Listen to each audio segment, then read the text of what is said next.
কোরআন যদি ঔষধ হয়, সারা দুনিয়ার মানুষ রোগী। বলে কেন সারা দুনিয়ার মানুষ কেন রোগী? বলে একমাত্র কারণ এদের ঈমান নাই। কি নাই? ঈমান না থাকার কারণে রোগী। ঔষধ হলো কোরআন। তাদের ঈমান আছে তারাও কি রোগী? বলে হ্যাঁ, তারাও রোগী। কেন? কয় তাদের ঈমান আছে, আমল নাই। এরকম ঈমানদার নাই। আল্লাহ মানে, নবী মানে, কোরআন মানে, হাদিস মানে, কিয়ামত মানে, জান্নাত মানে, জাহান্নাম মানে, নামাজ পড়ে না। আবার একদল নামাজ পড়ে, নামাজের মধ্যে ভেজাল। তাহলে ঈমানওয়ালারা রোগী কেন? তাদের আমল নাই। প্রশ্ন, যাদের আমল আছে তারাও কি রোগী? বলি হ্যাঁ, তারাও রোগী। কেন? বলে আমলের মধ্যে ইখলাস নাই, তাকওয়া নাই।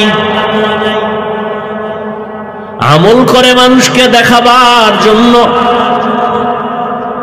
এই আমলের নাম রিয়া। রিয়া কবিরা গুনাহ। তাহলে আপনার নামাজ যদি মানুষকে দেখানোর জন্য হয় তো কবিরা গুনাহ হলো। এই নামাজ দিয়া জান্নাত পাওয়া যাবে না, গুনাহমুক্ত হওয়া যাবে না। কোরআন আল্লাহ কেন দিলেন? দুনিয়ার মানুষের ঔষধ। তোমার শরীরের যত রোগ আছে কোরআনের ঔষধ ব্যবহার করো। পৃথিবীর একজন চিকিৎসা বিজ্ঞানীর নাম শিক্ষিত যারা আপনারা সবাই জেনে থাকবেন। পৃথিবীর একজন বিখ্যাত চিকিৎসা বিজ্ঞানী আবু আলী সিনা তার নাম। তিনি একদিন কোথাও যাচ্ছেন, হঠাৎ যাত্রা বিরতি করলেন। কোন এক বাড়ির মধ্যে প্রবেশ করে দেখলেন একজন পাগড়িওয়ালা হুজুর ওখানে বসে আছেন, আর সামনে একজন মানুষ নিচে বিছানায় শুয়ে আছে। হুজুর তেল পানি পড়া দিয়া ওই লোকটাকে ঝাড়ফুঁক দেয়। কে দেখতেছেন? পৃথিবীর চিকিৎসা বিজ্ঞানী যে হাজারো ডাক্তার জন্ম দেয়। এ দেখে পাগড়িওয়ালা হুজুর তেল ভরা পানি ভরা মেসেজ করে আর হু দেয়। এ দেখে মাথা ঠিক নেই। এত বড় চিকিৎসা বিজ্ঞানী এই হুজুর আপনি কি করেন? হুজুরও আবার একেবারে বাজার দরের হুজুর না, আল্লাহর প্রিয় বান্দা হুজুর, আহলে হক হুজুর। কথা কয় না, কিন্তু কইলে খবর হয়ে যায়।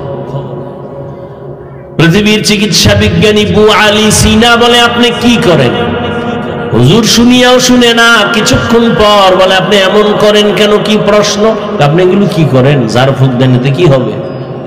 হুজুর এমন একটা জবাব দিছেন, ওই চিকিৎসা বিজ্ঞানীর মাথা গরম হয়ে গেছে। হুজুর বলে তুমি গাধা, বুঝবা না। এত বড় চিকিৎসা বিজ্ঞানীরে গাধা বলার পরে মাথা আরো গরম। ধমক দিয়া কয় এত বড় দুঃসাহস, আপনার এত খারাপ আচরণ কেন? হুজুর যেই কথা কইয়া আবার ঝাড়ফুঁক শুরু, এদিকে আর কান নাই, ও কি কইতেছে কোক। দীর্ঘ টাইম পরে আবার জিজ্ঞেস করলেন, ভাইজান আপনি রাগ করলেন কেন? বলে রাগ করবো না মানে ওকে গাধা বললেন কেন? আমি কি আপনার গায়ে হাত দিছি? কয় না, মারছি না, টাচ করছি না। এত গরম, গরম মানে কলিজা সাদা হয়ে গেছে। কেন? কয় ওই যে আপনি আমাকে গালি দিয়েছেন, আমাকে গালি দিয়েছেন।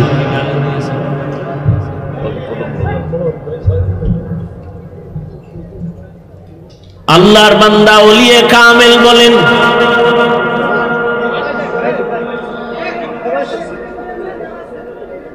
আমার হাত দিয়ে আপনার শরীরেটা টাচ করি নাই। সামান্য জবানের একটা কথা যদি আপনার অন্তরকে আগুন জ্বালায় দিতে পারে, তাহলে আমার জবান দিয়ে আল্লাহর কোরআন পড়ে পড়ে যদি অসুস্থ রোগীটার শরীরে ফুঁক দেই, কেন সেখানে অ্যাকশন হবে না? আউলিয়ারা কারে উকবা ইখতিয়ার, জাহেলারা কারে দুনিয়া ইখতিয়ার।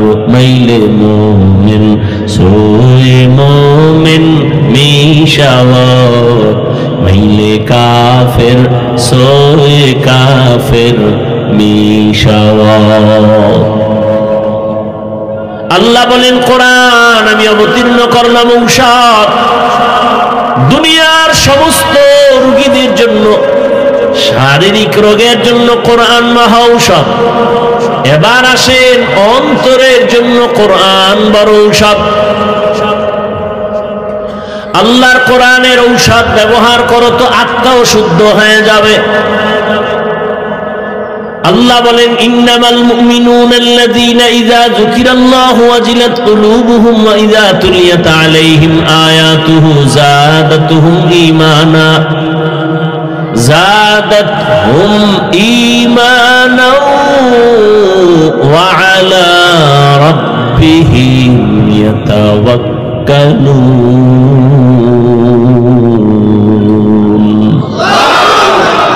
কালামে জিন্দা কুরআনে হাকীম হিকমতে লা ইয়াজাল সুতু কদিম জামিউল ইলম ফিল কুরআনে হাকীম তাকাসারাত আনহু আফহামুর রিজালি। দ্বিতীয় কথা, আল্লাহ কোরআন নাজিল করলেন গোটা দুনিয়ার মানুষের হেদায়াতের জন্য। প্রশ্ন ছিল দুনিয়ার সবাই কেন হেদায়াত পেল না? ও আল্লাহ আপনার ওয়াদা কই? আপনি ওয়াদা করেছেন, আপনি কোরআন অবতীর্ণ করলেন দুনিয়ার সব মানুষের হেদায়াতের জন্য, তো দুনিয়ার সবাই কেন হেদায়াত পায় না? তার সংক্ষিপ্ত জবাব, দুনিয়ার সবাই কেন হেদায়াত পায় না তার জবাব হলো দুনিয়ার সবাই হেদায়াত চায় না। দুনিয়ার সবাই হেদায়াত চায় না। যেমন নগদ বুঝায় দেয় রে বাবা বেয়াদবি মাফ করবেন, রাগ করবেন না। এখানে আপনারা যারা বসে আছেন সবাই মুসলমান, আমিও মুসলমান। আপনার আল্লাহ আমার আল্লাহ দুই না এক। আপনার আমার নবী, আপনার আমার কাবা, আপনার আমার ধর্ম, আপনার আমার কালেমা, আপনার আমার ইসলাম, আপনার আমার নবী, আপনার আমার কোরআন হাদিস। দুনিয়াতে আসছি সিস্টেমও কিন্তু এক। আপনারা লুঙ্গি পরে আসছেন, বিদায়বেলা কাফনের সংখ্যাও এক, পুরুষের 3টা, মহিলাদের 5টা, কালার হবে আলাদা। আমি হুজুর গো কালার হবে একরকম, আপনাদেরটা আর এক রকম হবে। সবার কালারও কিন্তু এক, সবার কালার হবে কালো। কি সাদা হবে সবার কালার। কাফনের উপরে লেখা থাকবে কে বড় হুজুর, কে টাকাওয়ালা, কিছুই লেখা থাকবে না। তাহলে এত বাহাদুরি কেন? আজ আমি বক্তার বাপ, আপনি টাকার ভাব দেখেন, ক্ষমতার ভাব দেখেন। সাদা কাফনে যেদিন ঢুকবেন ওই দিন সব বাহাদুরি বন্ধ হয়ে যাবে। কোটি টাকার মালিক দেখো অভাব হয় না দূর, গরিব ঘুমায় আরাম করে বন্টা বাহাদুর। ফেরাউনের লাশটা দেখো মিশর জাদু ঘরে, খায় না মাটি পোকা মাছি সবাই ঘৃণা করে। হৃদয়ে থাকিবে যার নম্রতা সদা, রহমত আসিবে সেথা প্রভুর ওয়াদা। বড়র বাড়াই থাকলে দিলে রহমত আসবে না, নিজেকে নিজে ছোট মনে করিও সদা। উঁচু জমিন থেকে পানি নিচু জমিনে যায়, তেমনি খোদার রহমত আসে নম্রতার হৃদয়। ভোগবিলাসের বাড়ি গাড়ি পরে রবে সব, থাকতে সময় স্মরণ করো আল্লাহ আমার রব। থাকতে সময় স্মরণ করো আল্লাহ আমার রব। আমাদের রবকে ইন্নাল্লাযীনা ক্বালু রাব্বুনাল্লাহু সুম্মা ইসতাকামু ফালা খাউফুন আলাইহিম ওয়ালা হুম ইয়াহজানুন।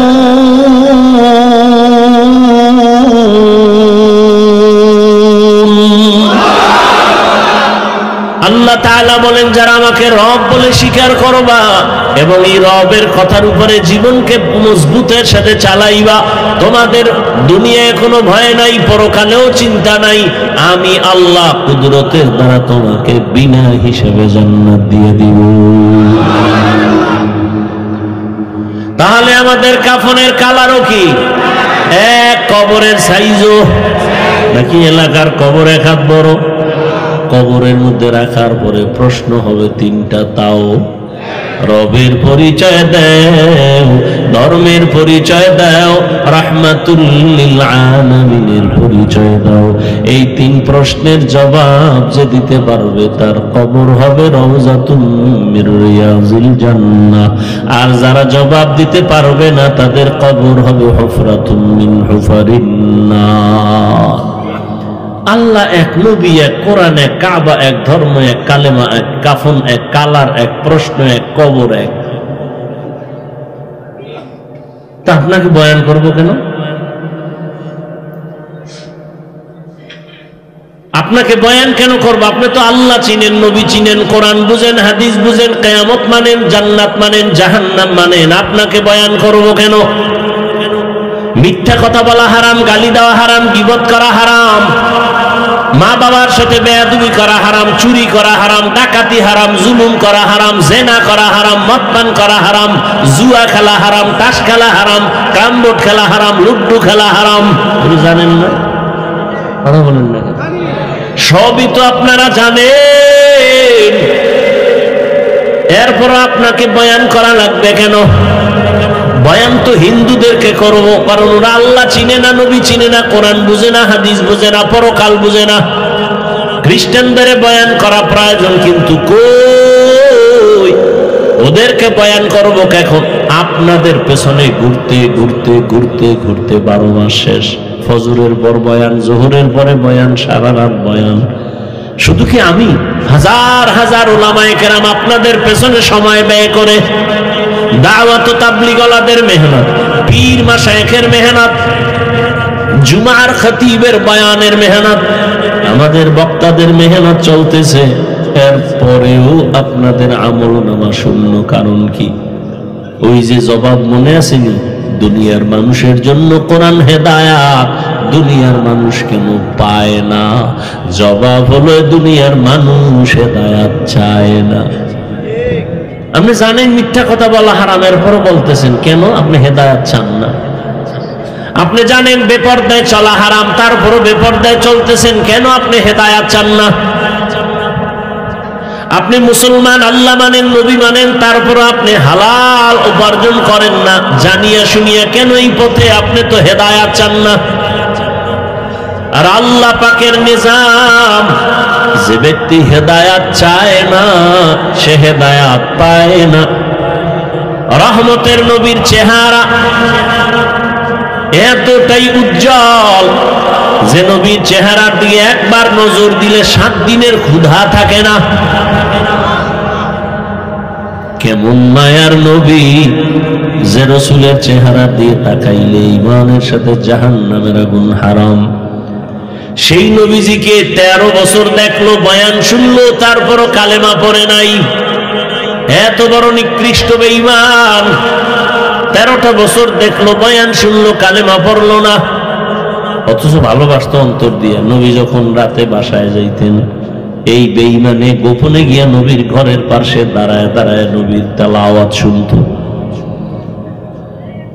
ওর কওমের লোকেরা বলে, আবু জাহিল্লা, মুহাম্মদের এত গালি দাও, আবার রাতের বেলা গোপনে কেন তেলাওয়াত শুনো? বলে, যত গালি দেই মুহাম্মদের মতো একজন আমানতদার, এমন কণ্ঠওয়ালা নাই যার তেলাওয়াতে কলিজা ঠান্ডা হয়ে যায়। কিন্তু কালেমা কি পড়ে নাই, হেদায়েত নবীরে দেখেও পায় নাই। কেন? হেদায়েত চায় নাই। অন্যদিকে 27 বছরের এক যুবক, কয় বছর? 27 বছরের যুবক তরবারি নিয়ে দৌড়ায়, আমার নবীকে জবাই করবে। রহমতের নবীকে জবাই করার জন্য 27 বছরের যুবক দৌড়াচ্ছে। সামনে যাইয়া নবীর চেহারাটা দেখা তরবারি ফারায় বলে, ও রহমতের নবী, বেয়াদবি মাফ করেন, কালেমাওয়ালা মুসলমান বানায় দেন। নবীজির জবাই করনেওয়ালা হেদায়াত পাইছেনি? কেন পাইছে? জিন্দেগি মে বন্দেগি তু করনা হে, जिंदगी में बंदगी तू करना है, जिंदगी में बंदगी शर्मिंदा है, जिंदगी में बंदगी शर्मिंदा है। यहाँ हम सब मुसाफिर, दिल ना लगा, अहले दिल की नजर से रूह करता जा, शाह दौलत सब फकीर कर नेक ने, शाह दौलत सब फकीर गर नेक ने, जिंदगी में बंदगी तो कौन नहीं, जिंदगी में बंदगी शर्मिंदा है, जिंदगी में बंदगी शर्मिंदा है। ভাইরা আমার, এবার আসেন সেই প্রথম আয়াত, হুদাল্লিল মুত্তাকিন। আল্লাহ কোরআন কেন অবতীর্ণ করেছেন? মুত্তাকিনদের হেদায়েতের জন্য। প্রশ্ন, হে মালিক, যারা মুত্তাকি তারা তো তাকওয়ার কারণে গুনাহ করে না, তারা তো হেদায়েতের উপরেই আছে, আবার কিসের হেদায়েত করবে? এর দুই জবাব। প্রথম জবাব হলো, আল্লাহর ভয় নিয়ে যারা গুনাহমুক্ত হইয়া চলবে, এক নাম্বার জবাব হলো আল্লাহ তাদের কোরআন দ্বারা হেদায়েত করার মানি তাদেরকে আল্লাহ ইস্তেকামতের মাকাম দান করবেন। ইস্তেকামতের উপরে থাকা বড় হেদায়েত, মানে লাগাতার একটা আমলে চালু থাকা, বড় দামি এক সম্পদ। আল ইস্তেকামতু খায়রুম মিন আলফি কারামা। একজন আল্লাহর প্রিয় ওলি, যাতে কোনো সন্দেহ নাই, এমন ওলিদের 1000 কারামত থেকে ইস্তেকামতের মূল্য অনেক বেশি। ইন্নাল্লাযীনা ক্বালু রাব্বুনাল্লাহু সুম্মা ইসতাকামু, খালি আল্লাহকে রব বলে মানে এতটুকু জানে না, বরং রবের হুকুম মতো জীবনটাকেই পরিচালনা করেছে। আপনার কাছে কেমন যেন বিষের মতো লাগে, কেমনে কেমনে আল্লাহর হুকুম মতো চলা যায়। এটাই তো বুঝাইতে চাইলাম। আপনারাও মুসলমান, আমিও মুসলমান, আপনার আমার আল্লাহ এক, নবী এক, কোরআন এক, কাবা এক, ধর্ম এক, কালেমা এক। অথচ আমি টুপি না দিলে লজ্জা পাই, আপনি টুপি মাথায় দিতে লজ্জা পান। কত ভিআইপি মুসলমান আপনি। আমি দাড়ি কাটতে লজ্জা পাই, আপনি রাখতে লজ্জা পান। আমি মসজিদে না ঢুকলে লজ্জা লাগে, আপনি ঢুকতে লজ্জা লাগে। আমি পর্দা না করলে লজ্জা লাগে, আপনার পর্দা করতে গেলে লজ্জা লাগে। আমি হালাল না খাইলে লজ্জা পাই, আপনি আর হালাল খাইতে গেলে লজ্জা পান। বিষয়টা কি? এর একমাত্র কারণ আপনার হেদায়েতের আলো এখনো অন্তরে আসে নাই। যারা মুত্তাকিন, এদের জন্যই তো কোরআন হেদায়াত, তার মানে হলো ইস্তেকামতের মাকাম দান করবেন। অনেক ভালো ভালো মানুষ দিনের পথে আসে, আবার লাইনে উলায়। কিছু কিছু মুসলমান আছে মাদ্রাসায় পড়ছে, হাফেজ হইছে, এখন লাইনে উলাইয়া দুনিয়াদার হয়ে গেছে। তো চালাকিটা কি করে? সারা বছর দাড়ি রাখে না, হাফেজ তো তারাবি পড়াবার আগে আগে 2-1 মাস আগে দাড়ি রেখে দেয় তারাবি পড়াবার জন্য। তো আল্লাহর ভয় অন্তরে নাই, ইস্তেকামত নাই। একজনে নামাজ পড়ে খুব লাগাতার নামাজ, ফট করে নাই, মসজিদে নাই। এটা ইস্তেকামতের মাকাম থাকলে বান্দা জীবন যাবে, লাগাতার কোন আমল চালু করলে আর ছাড়বে না। قال رسول الله صلى الله عليه وآله وسلم أحب الأعمال إلى الله أدومها وإن قل। রহমতের নবী বলেন আল্লাহর কাছে ওই আমলটা বেশি প্রিয় যেটা সব সময় করে, যদিও আমলটা ছোট। মুত্তাকিনদের জন্য কোরআন হেদায়েতের দ্বিতীয় অর্থ হলো, মুত্তাকিনরা তো হেদায়েতের উপরে আছে, ওইটা যেন না যায় আমি ইস্তেকামতের মাকাম দিব, আর পরকাল জীবনে আমি আল্লাহ নিরাপদে তাকে বিনা হিসাবে জান্নাতে নিয়ে দিব। আতিনা ফি দারে দুনিয়া না হাসান, আতিনা ফি দারে উকবা না হাসান, ইয়া গিয়াসাল মুস্তাগীসিন ইহদিনা লিফতিখারা বিল উলুমি ওয়াল গিনা। হর গরিদে নেকো তু তৈয়ার है जो न मांगे उससे तू बेजार है। ও আমার কলিজার যুবক বাবারা, ও বৃদ্ধ বাবাজি, পর্দার আড়ালের মা বোনেরা,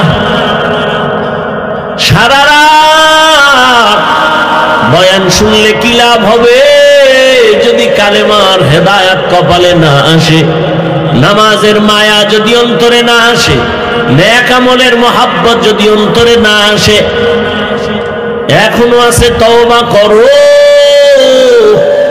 ও আমার যুবক বাবারা, আমি এতক্ষণ আপনাদেরকে যত কথাই বুঝাইলাম কিন্তু একবারও বলি নাই আমার মতো সবাই হুজুর হইয়া যাও। বলছি? একবারও বলি নাই রে যুবক, আমি পাঁচকল্লি লাগাইছি তুমিও লাগাও। একবারও বলি নাই মুনাজাত পর্যন্ত থাকো, ভয় নাই। একবারও বলবো না যে তুই টুপি দে। আমি কওমি মাদ্রাসার সন্তান, আমি একবারও বলি নাই তুমি কওমিতে যাও, বলবো না, ভয় নাই। আমি দাওয়াত ও তাবলীগের লাইনের পাক্কা একজন বান্দা, একবারও বলবো না, বলি নাই তুমি তাবলীগে যাও। আমি তাজা পীরের মুরিদ, শুধু মুরিদ না, যারা পীর মুরিদি মানে না, আমি সারা বাংলাদেশে কসম খাইয়া তাদেরকে এতটা ভণ্ড বলি, কঠিন ভাবে বলি, এরা এতটাই ভণ্ড। যারা ওলি আউলিয়া মানে না, পীর মুরিদি মানে না, আমি বলি এরা কোরআন মানে না, বুখারী শরীফ মানে না, এরা ভণ্ড। শুধু ভণ্ড না, এদের যারা ভণ্ড বলে না তারাও ভণ্ড, খোদার কসম তারাও ভণ্ড। ভাইরা আমার, কিন্তু আপনাদের বলছি কি পীরের কাছে যাও? বলছি? বলবো না, কোনো ভয় নাই। মাদ্রাসায় পড়ো, বলবো না, ভয় নাই। কি বলবো? কি বলবো এবার শুনো ও যুবক। তুমি আমি মুসলমান, আল্লাহ এক, নবী এক, কোরআন এক, কাবা এক। তুমি স্কুলে পড়ো, বাধা নাই। কলেজে পড়ো, বাধা নাই। চাকরি করো, বাধা নাই। ব্যবসা করো, বাধা নাই। ও আল্লাহর বান্দারা, তুমি ডাক্তার হও, দোয়া করি। তুমি ইঞ্জিনিয়ার হও, প্রফেসর হও, চাকরিজীবী হও, ব্যবসায়ী হও, তবে আমার ছোট্ট একটা দাবি হলো তুমি বেয়াদব হইবা না। তুমি ডাক্তার হও, বেয়াদব হইও না। ইঞ্জিনিয়ার হও, বেয়াদব হইও না। প্রফেসর হও, বেয়াদব হইও না। বেয়াদব মানে কি? হুজুরের সামনে নামাজের সুরাতে বসার নাম আদব না।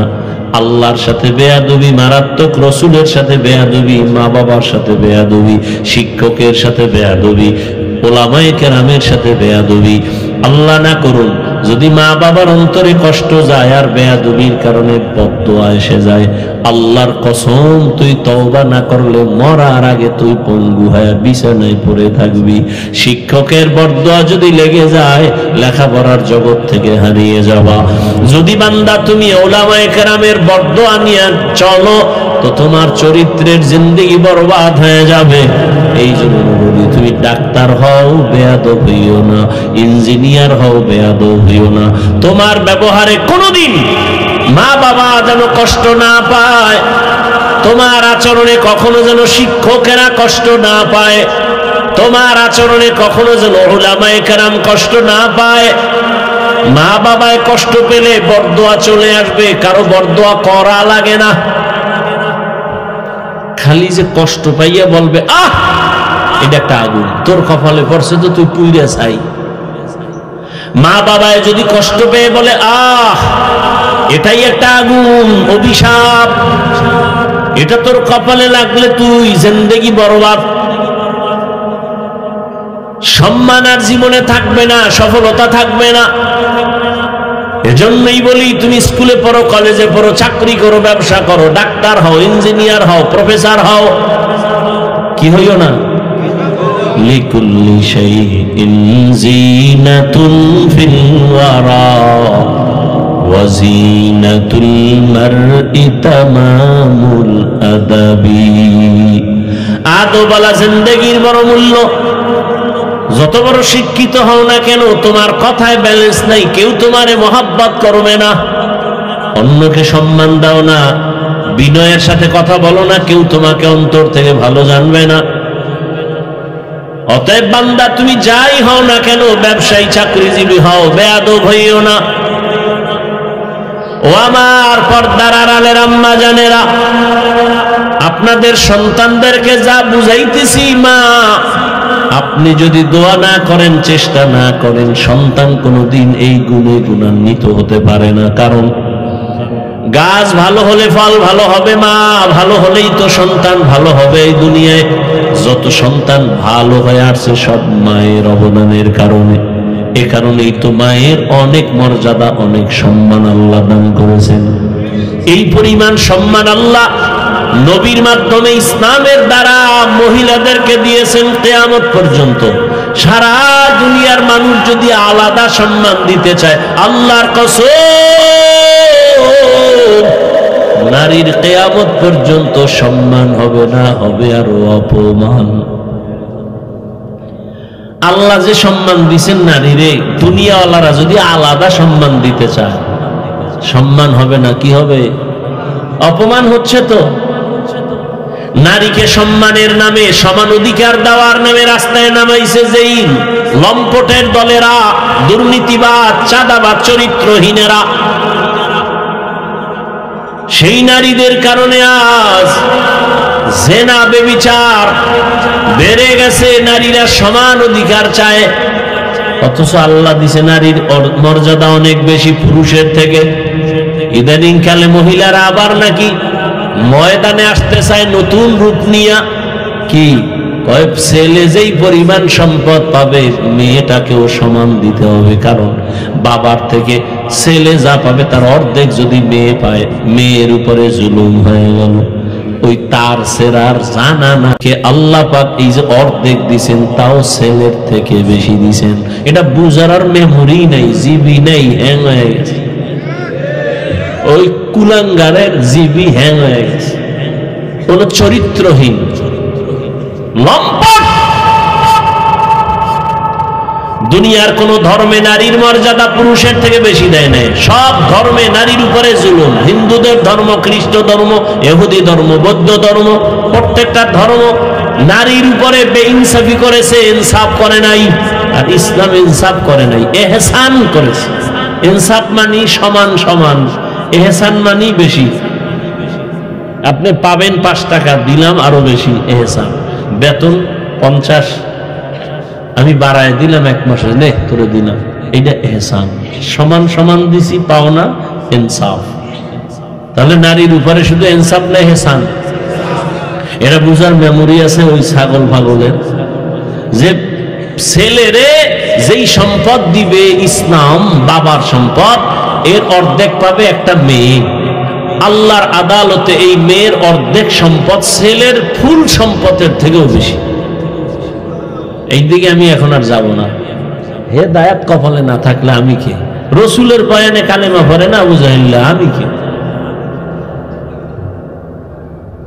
বয়ান হেদায়েতের চাবি না, কোন বক্তা হেদায়েতের মালিক না, টোটাল হেদায়েতের মালিক কে? নবীজিও না। নবী হেদায়েতের মালিক হইলে আবু জাহিল্লা কালেমা পড়লো না কেন?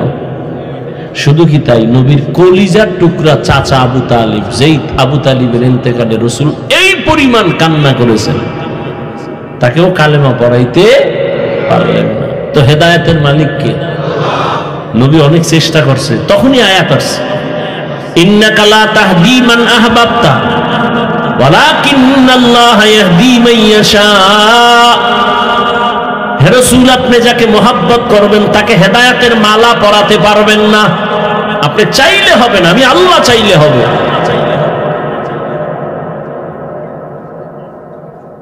ভাইয়েরা আমার, নারীদের সম্পদ আল্লাহ অনেক বেশি দিছেন। সমান সমান যদি নিতে চায়, নারীর কপালে দুর্গতি আরো নেমে আসবে। মিয়া কেমনে বুঝ যদি না থাকে, এই সব ঝামেলা তো বুঝেন।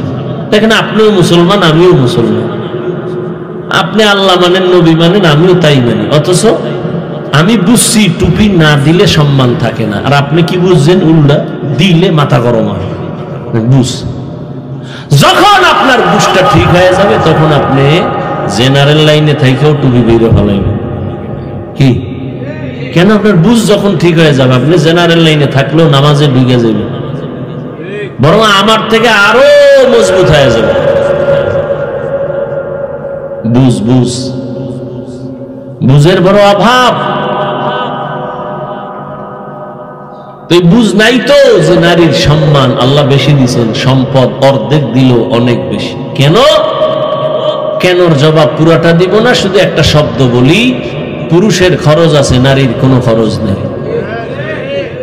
আরো ভেঙে বলি, পুরুষের খরচ তার নিজ জিম্মায়, নারীর খরচ অন্যের হাতে, নিজের হাতে কোনো আলাদা খরচ নেই। তাহলে যা পাইছে অর্ধেক, এটা ছেলের চেয়ে বেশি পাইছে না? এনে জিবি গেছে হ্যাং হইয়া, খায় মদ। আর কেমনে কইতাম, এত বেহায়া, জেনা, বেবিচার, এটি চরিত্র নাই, কিচ্ছু নেই, খায় না পা। এটি দিমাগ ভালো হবে কেমনে? মোবাইল ওয়ালা মোবাইল বানাইছে, এটার চালাবা কেমনে? এটা ক্যাটালগ দিছে না? তো মানুষ আল্লাহ বানাইয়া মানুষ কেমনে শান্তিতে চলবে, সে ক্যাটালগ তো আল্লাহ দিছেন। তুমি এটা বাদ দিয়ে যদি মন গড়া চলো, তো গজব আসবে। আল্লাহ দুনিয়ার সব সমাধান কোরআনে দিলেন না? কি দেন নাই? রাষ্ট্রের সমাধানটা আল্লাহ দিলেন না, এরকম একটা ভুল করে লাইলেন আল্লাহ। হ্যাঁ, তাহলে যে চোরারা কয় যে হুজুর ওয়াজ করেন, রাজনীতি করবেন না, ওলামায়ে কেরাম কি ওদের চান্দাবাজি আর ধান্দাবাজি রাজনীতি করে? ওলামায়ে কেরাম রাজনীতির ওয়াজ করলে তো ওই ওয়াজ করে যেটা সুলাইমান নবীর রাষ্ট্র চালানো রাজনীতি কোরআনে আছে, ইউসুফ নবীর মিশর চালানো রাজনীতি কোরআনে আছে। এডি করে রসুল রাজনীতি করেছেন, মদিনা চালাইছেন, আবু বকর চালাইছেন, ওমর চালাইছেন, এগুলি বলে। তোমার মতো পচা চান্দাবাজি ধান্দাবাজি রাজনীতি তো হুজুরেরা এডি বয়ানে বলেন। এরপরও যদি মেনে নেই আধা মিনিট, ঠিক আছে করুন না, কিন্তু সেই স্টেজে রাজনীতির বক্তব্য হয় কেন? কি ওয়াজ হবে আল্লাহর জন্য, সেই পোস্টারে কেন রাজনীতির নেতার নাম? সেই স্টেজে রাজনীতির ওয়াজ হবে না, সেই স্টেজে রাজনীতির বক্তব্য কেন? মসজিদে রাজনীতি হবে না, মসজিদে আবার সেই ধান্দাবাজি চান্দাবাজিরা ভোট চায় কেন? কেনর জবাব হলো শিয়ালের হাতে মুরগি। কার হাতে মুরগি? শিয়ালের মুরগি দিছে 3 দিনের আমানত। শিয়াল বলে ফ্যাটের ভিতরে আমানত, কিমা হয়ে আছে, কিমা। শিয়ালের হাতে মুরগি দিলে যা হবে, ধর্মের চাবি হারামখোর সুদখোরের হাতে দিলে তাই হবে। হারামখোর সুদখোরের হাতে ধর্মের চাবি দিছে জিবরাইল। সব সুফি সাহেব কে দিছে? কারা দিছে? ইবলিস। তুমি ইবলিস। ভোটের আগের রাত্রে পচা পায়খানার নামে টাকা খাইছো, লজ্জা লাগে নাই? হারামখোর। বাথরুমে গিয়া 10 গ্রাম পায়খানা খাইও। কয় গ্রাম? বাজারে যে হালাল সাবান দিয়ে কুলি কইরো, গন্ধ শেষ। আর ভোটের আগে যারা টাকা খায় এদের গন্ধ জাহান্নামের আগুনেও যাবে না। এই দরবেশ সাহেবেরা সারা বাংলাদেশ ঘুরে কথা কই, খুব হুশ। যৌতুক খাইয়া আজি, হ্যাঁ, মাইয়া পোলার বিয়ায় গায়ে হলুদ আর যৌতুক। আজি সাহেব পিসাবের মুরিদ, চিল্লা লাগাই না, যৌতুক খায়, পায়খানা খা। দরবেশ সব সুফিগো খবর জানি, কথা বলি না, বেয়াদবি শিখি নেই তো, খুব হিসাব করে কথা বলি। সাইজ কেমনে কারে করা লাগে হে ঔষধ আছে, খোসা দিও না কিন্তু। আমি কিন্তু মাঠের মধ্যে নজর দিতেছি, কার ঠোঁট নাড়ে, কারে কি কানে কানে কাও, সব আইতেছে। খোসা দিলেই কিন্তু ধরে এলাম, সাবধান, খোসা দিও না। সব সুফিগো চিনি। নিজে হাজি সাহেব, মাইয়া কলেজে পড়ে বেপরদায়, ছেলে বেপরদায়, টিকটক করে। হাজি সাহেব ছেলে চাকরি করে সুদের টাকায়, ওই টাকা খাইয়া তসবি 1000 দানা।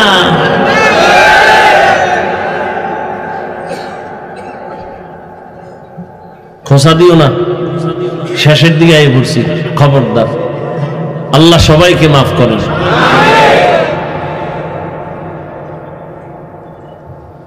হায় হায় হায় হায় হায় হায়, আল্লাহ সবাইকে মাফ করেন।